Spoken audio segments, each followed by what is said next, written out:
We're out here for another update. It's been just a little over 60 days at this point from when I originally planted. So a little over 30 days from the last video that I made with an update. And that last video, the corn was probably about that tall, and it was looking really good. But now this stuff is massive. It's doing what I wanted so far. I wanted a corn that had a lot of height to kind of screen and block the view, but I wanted the ears to grow down low enough that the deer can actually get to them. And unless it really jumps up from the bottom and gets a lot of height on it, that's just perfect. That's the benefit of talking to an actual ag place and buying some corn there. I told him what I wanted to do, and he said, I know the corn for you. So hopefully it turns out. Just for reference here, I can't even come close to reaching the top of this. I mean, that's another 2+ feet from where I can reach, and I'm 6'6". Standing flat-footed, I can reach up and grab the bottom of the net for a basketball hoop. So, this is some incredible growing corn. Today is July 24th. Can't believe it. Also, the honeybees and bumblebees absolutely love these tassels. And if we go up here just a little further, let's take a little walk. This is one of my soybean plots. And it also turned out incredible. Had some bare spots in here, overseeded with a little more soybeans. You can see some little ones growing up. They didn't turn out great. I don't know if it's just the soil right here or what, but done an okay job of keeping the deer out. There is a little deer pressure, but these Eagle Seeds soybeans look awesome. And in places, back over here and a few other spots, they're probably close to 3 feet tall, 30 inches tall. Do have some pokeweed growing up in there that I'll probably go through and pull by hand. These are glyphosate tolerant beans, but I don't think I'm going to spray them. It is so thick, nothing else is going to grow in there. And the couple little bare spots that did have pokeweed come up through, I can easily just pull that out by hand. So I think the deer will enjoy this this fall. I suspect, this isn't a very big plot. I've got a couple of these scattered around here, but I suspect the deer will go through it in a matter of a week or less. And then I'll just go back through and overseed it with cereal rye and crimson clover, something like that for a cover crop. But super happy with the way these Eagle Seeds soybeans are turning out. All right, so now we're down here at the little experimental plot I did with the Domain Overhaul, and I think it's past its kind of lifespan. So Domain Overhaul is supposed to be like a soil building, fast growing mix, which it was. Came in great, super green, super fast. It has triticale, buckwheat, a couple types of clover, and some radishes. And it grew in really well. The deer were in here eating it all through the summer. They loved it. But it looks like now, we've got good clover in here from it, which is nice. I planned on planting clover here anyway. Got a lot of weeds though. This is the triticale, I'm guessing. It's already got some little seed pods on it. Kind of looks like oats. But yeah, overall, I mean, the deer are still in here every day munching on this stuff. The weeds aren't terrible. I've got corn coming up through it, just random corn I scattered out in it. There's some foxtail over there, which I don't recall ever having foxtail here before, so I don't know if that was just in the seed bank or it was in the seed or what. Yeah, it looks pretty nice. And then up here I had just planted just a regular clover blend a few weeks ago, and you can see you got some white clover, Ladino clover coming in there. This was nasty rocky, about killed my tractor trying to till it. I actually gave up, so I figured just throw clover on it and let it go, and I'll probably overseed it with some more clover. And probably on this, I'm thinking I'll come through with clethodim or something like that and spray, kill everything but the clover, and then just seed more clover back into it. Actually, I don't want to do clethodim because I got corn in here. We'll figure something out. We'll do something with this. I don't want it to be too big of an attraction though, because I don't really want to hunt down here. There's not a whole lot of good ways in and out. An afternoon hunt, it would work, but a morning hunt would be a no-go. So anyway, on to the next one. So this plot that we're in now is one that I was worried about. It was the Northwoods Whitetail red hybrid Milo, and it really was struggling in the beginning to come up, but it's turning out pretty good. You can see it's grown up. You know, we're at the end of July and we've already got seed heads out on them. I had planted domain seeds, sugar beets, sugar mama, whatever they call it, and a few of them actually came in. They're scattered around here.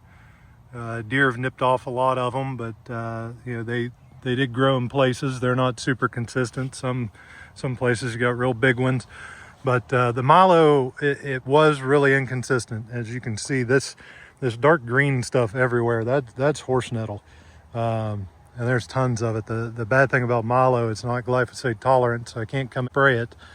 I really don't know what to do with it other than maybe go through here with a weed eater or something and knock down big portions of it.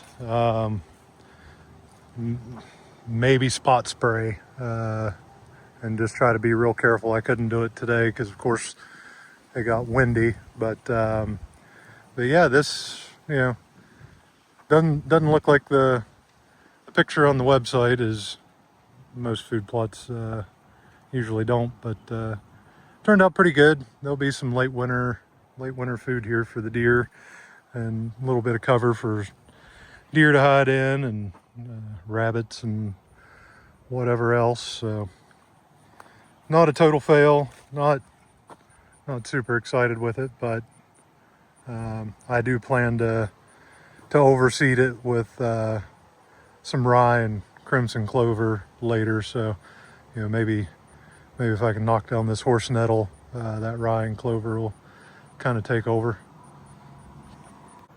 So we've moved about 50 feet away from the Milo, and this is the Eagle Seeds Green and Gold, and this stuff looks incredible. The Soy Beans came up great. They're about thigh high on me, and I'm exceptionally tall.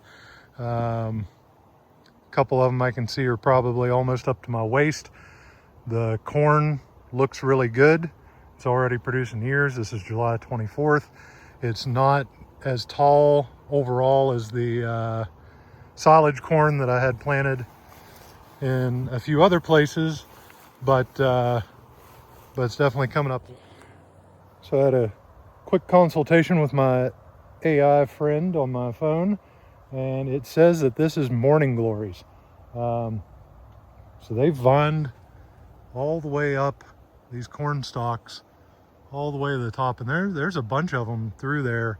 You know, I sprayed this with Dual 2 Magnum pre-emergent. It is glyphosate tolerant. I it came in so well, I didn't spray it because it didn't seem like it needed sprayed. I don't think it's harmful in any way, but I'll check into that and maybe give it a little glyphosate bath. But you can see this, I'm out in this stuff, and it is super tall. No bare dirt anywhere in here. It's a jungle. And to be honest, I didn't expect this much corn in this blend. When I was planting it, I kept looking. I was like, man, there's not many kernels of corn in this stuff. It's, seemed like it was 95% soybean, 5% corn, but holy cow. I mean, I'll try to get you up a little higher here. It turned out phenomenal. And it kind of worked out good too, because I had my screening that I had put in failed. I oversprayed it with simazine, made a mistake there. So it's not growing. And I did the same with my switchgrass over here. Too much simazine, don't do that. Calibrate your sprayer. But I won't have to worry about screening, because this corn is growing up right where I wanted the screening anyway. So that worked out well. I can hide behind this stuff easily. So again, Eagle Seeds green and gold blend, looks awesome. Super happy. So here's one of my biggest fails. Very disappointed right now. This plot that I'm in was my no-till attempt. I planted it last fall with cereal rye. The rye came up this spring great. The whole thing was rye. I went in and I seeded buckwheat into it, and real heavy, a little heavier than you're supposed to. 50 pounds an acre. It's a little under a half acre, and I put the full 50 pounds to it. Checked in a month ago, and the buckwheat was about that tall, which I was kind of concerned about, because I did the same process on my hunting lease and planted it the same day. I did here, and then I went there, and that buckwheat is this tall. It's actually going to be difficult to seed into. I don't know what happened here. To be honest, I've got a lot of clover from where I had tried to establish a food plot last year, and the clover was the only thing that survived.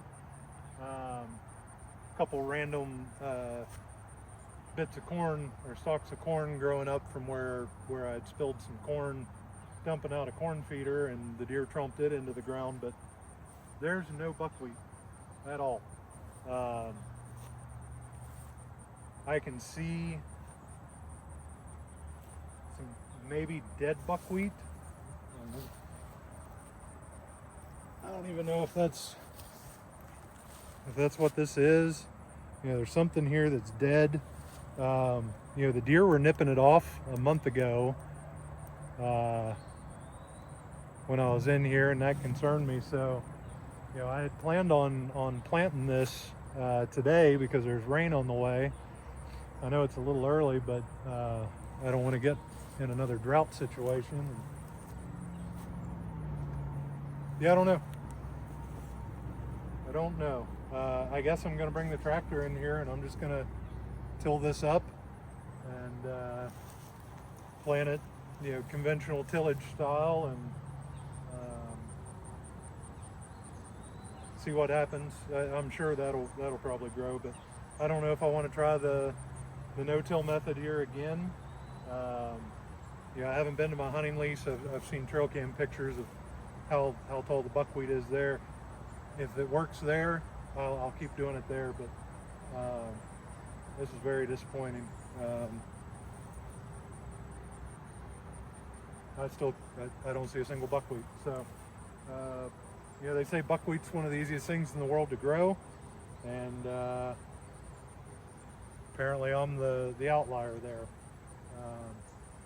I didn't spray anything on this other than glyphosate to terminate the rye. I did the same thing at the other property. You know, the buckwheat did germinate. It was coming up. I think the deer just ate every bit of it. And there's other food for them here too. You know, I've got some chicory and clover plots that came in. There's a ton of clover here. I guess they just really like the buckwheat. Yeah, so we'll till this in, and we're going to plant it with brassica and see how it turns out. So last but not least, we've got the kill plot. So this is the little plot back in the woods that I did with Northwoods Whitetail Seclusion 360, I think is what it was called. Forage chicory, forage clover. It was coming in great, real quick after planted, and it still looks great. Thinned out a little over there. You know, right in here, it's a little thin. It looks like it's trumped down. But overall, I mean, nice green spot, not weedy. Took very little to get it to grow. I'm gonna be putting a tree stand in one of these trees back here because deer cross right through here going to the destination food plots that we were at earlier. But yeah, this stuff looks great. If I was a deer, I'd stop and munch here too. And I've got a trail cam right there, and tons and tons of pictures of deer just in here all throughout the day, nibbling, pictures of does with, you know, big piece of chicory hanging out of their mouth. At one point a few weeks ago, they had actually browsed this down really heavy. I was getting trail cam pictures sent to me. I was kind of worried, but it's already popped right back up. You know, a lot of these are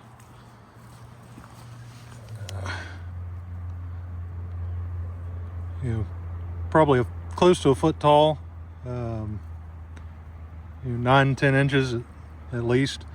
So yeah, super happy with this. I tried to plant it last year with just a couple varieties of clover and got nothing. This stuff I planted and came in really well. It was super easy to plant.